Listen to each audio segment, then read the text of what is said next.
You were born to do something great with your life. You're supposed to do something special, and you're gonna. I can promise you that you have all the potential in the world within you. And I know the rest of the world is probably telling you constantly to be average, to be ordinary.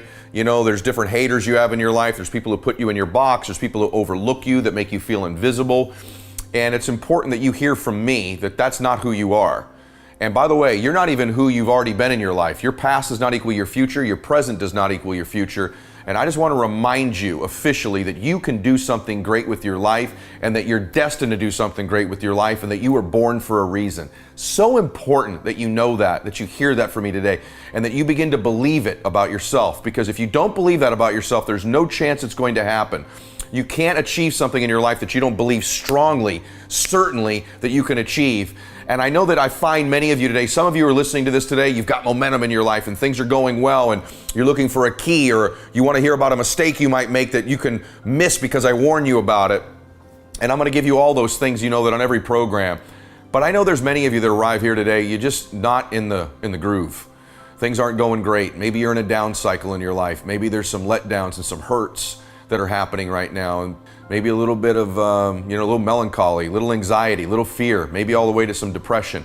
And I just want to be that person who reminds you that you can do something special, and that you're going to, and that you have everything you need within you right now to make your life great, and you can turn it around at any time you decide to. You know, what you allow is what's going to continue in your life. I put out a post about this several weeks ago. It's hard to accept this, but what's happening in our lives, we're allowing it to happen. And to some extent, we almost believe we deserve it, because we produce in our life what we really believe we're worth, what we really believe we deserve. And it's hard to accept that, because it seems coincidental, you know, that the wrong person entered our life, or there was a business setback, or our car broke down, or, you know, our company went out of business, or whatever it might be. One of your clients just quit and changed their mind. And it seems coincidental, but you really truly are getting out of your life what you believe you're worth, what you believe you deserve. And you're allowing it to happen. And I'm going to challenge you today to stop that. Stop allowing it, and know that you deserve better. And so we're going to talk about something very ironic today that doesn't seem connected to it, but it's absolutely connected to it. And that's ego. See, the truth is, ego is always false. Ego is always something that raises its head when we're insecure, when we're fearful. If you meet people that you think are egomaniacs, that are constantly bragging about themselves, these are the most insecure people that you know. They're the most fearful people that you know. They're the most scared, and they're usually the least happy. And so, but I'm going to say something to you today. I want you to consider, as I go through ego today. I know you think, wow, I'm so down on myself. How could I have an ego? It's actually the people that are down on themselves that actually have their ego materialize and show up more often than they think. And it's their ego that may actually be holding them back. You think, wow, how could someone with low self-esteem have a big ego? Oh, trust me, they do. And so egos are not part of people with high self-esteem. The people in my life that are the most self-confident typically don't have big egos. And so I want to talk to you about that today. By the way, I'm covering this today like many things I cover, because it's something I struggle with. My ego will step forward often in my life, and it usually steps forward when I'm the most scared. It could be when I'm achieving. I'm starting to be pretty full of myself, right? But a lot of times when you're achieving and you're full of yourself, what's really happening in your mind is you're afraid you're going to fall down. You're afraid you're going to lose something. You're afraid there's going to be a setback. So often our friends, where we see their ego, is when they're doing good. Or she thinks she looks so good, she's showing herself. Actually, she doesn't think she looks good, and she's looking for validation from other people. You guys that have a friend, you know, he's really winning, he's making a lot of money, he's just not the same, he's got a big ego all of a sudden. You'd be surprised. That money he's making, that car he's driving now, he's so afraid he's going to lose it. He's so scared. He so believes his results have exceeded who he really is. He's so out over his skis that ego shows up because he's afraid. When you see ego, know it usually means fear. And I know that sounds counterintuitive, but it's true. So we're going to talk about just recognizing our ego when it shows up, because for me, either someone else points it out to me, close to me, or I see it in myself. If you have to wait around for other people to tell you, hey, your ego's out of control, it's too late usually. So we've got to be able to see our ego when it rears its head, be aware of it, and it loses its power over us. We can go back to being our real selves, which is point one today. You can't love yourself if you're not being yourself. You can't love yourself if you're not being yourself. And when our ego shows up, in a minute, I'm going to show you some not so subtle ways egos show up, and you're going to see what I mean about maybe your ego is present. But remember this, when ego shows up, we're not ourselves. We're not connected to God. In other words, if you can let go of your ego, you can let God in. When you can let go of your ego, you can let your real confidence in. When you let go of your ego, you can go really become who you were born to be. And so oftentimes, this is so important you may be losing right now because of your ego. Because you're not feeling good about yourself. And so let's get into some of the things that are indicative of big egos. The really obvious ones that I want you to look at when they rear their head sometimes for you or others, but then we're gonna go to the not so obvious ones, and then we'll talk about a solution. So here we go. Here are some of the signs that your ego is taking over in your life. Number one, defensiveness.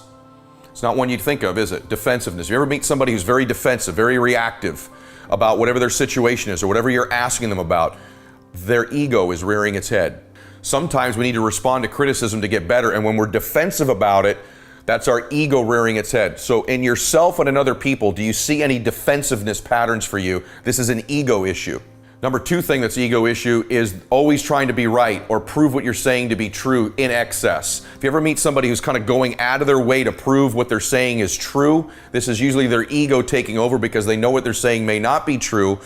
And this is their ego rearing its head. The second thing is the need to always win in a disagreement, the need to always win in a fight. This is an ego issue that somehow if you concede to somebody that they've made a great point and maybe you need to make an adjustment or a change, that somehow you're weak. This is made out of a position of insecurity. So believe it or not, that's an ego move based out of the insecurities you have. You don't always have to win every disagreement. It's okay to say I'm sorry. It's okay to admitting you're sorry, admitting you're wrong, being open to criticism and changing is a sign of confidence and strength, lack of ego.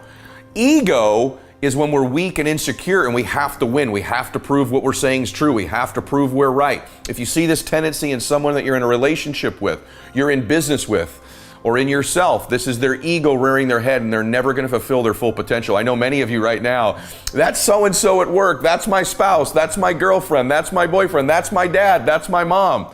And that's great that you see it in other people, but is it you? Just ask yourself honestly, is it you? It's easy to see these egos in other people, but the real winners in life, the real achievers are so self-aware they see these things in themselves. Number three, ego issue, pride and boasting, constantly bragging about themselves, boasting about their achievements, boasting about what they have going, being very prideful in their behavior. The Bible talks often about, the maladies of having pride in our life, but if you're bragging, if you're boastful, if you're prideful all the time, this is someone with a big ego. That's one of the more obvious ones. We go, I know that, but do you see that in someone you love? Do you see that in someone in business? Do you see prideful and boasting in yourself? The next one's a not so obvious one, revenge. Do you seek revenge against people? Do you want to get back at somebody? Do you know people who are constantly getting back at somebody? Revenge is ego every single time. Next, possessiveness. Possessiveness is an ego thing. We don't own people, and our desire to control people, control situations, to possess people almost is an ego issue. And when you see this in other people in your life, someone's trying to be possessive of you in your business or in your personal relationships, know this is an ego out of control happening, and they better get that ego in check or it's going to make your life miserable being in a relationship with them. And if you have this issue, you're going to make people around you miserable trying to possess them as well. Be honest. Does this fit you or someone you love or no? Talking poorly or gossiping about other people, number one sign of insecurity, and that's ego. You think, wow, he's right. Insecurity and lack of confidence is actually ego, and it is. And so people who gossip, who talk about others, try to go an entire day of your life without talking about another person in a negative way.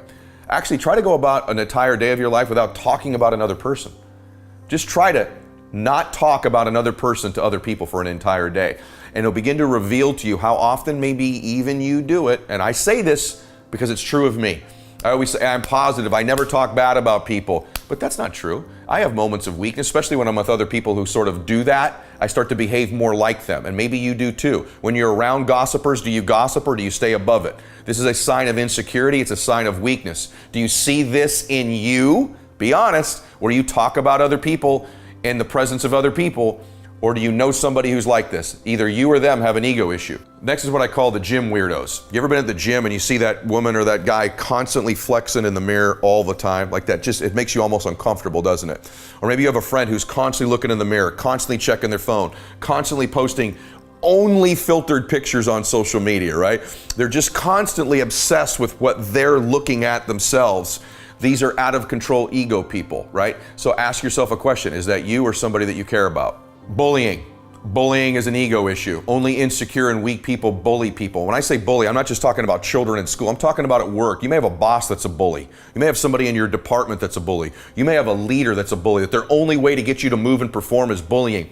This may surprise you, but As a child, I was bullied regularly because I was undersized and they'd call me Eddie Spaghetti, and I just didn't have confidence. Bullies figure out who the unconfident kids are, don't they? And so I got picked on a lot. Not only did I not have any confidence, I was insecure, I was also small. So I was a great target for bullies.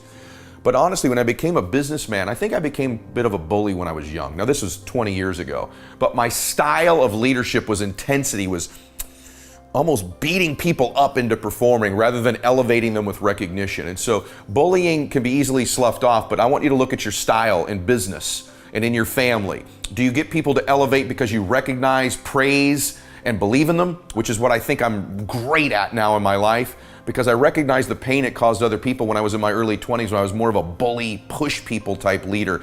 You'll get far more out of your life and other people by pulling them with you than by pushing them. So ask yourself this of yourself as a leader in business, in your work, in your family.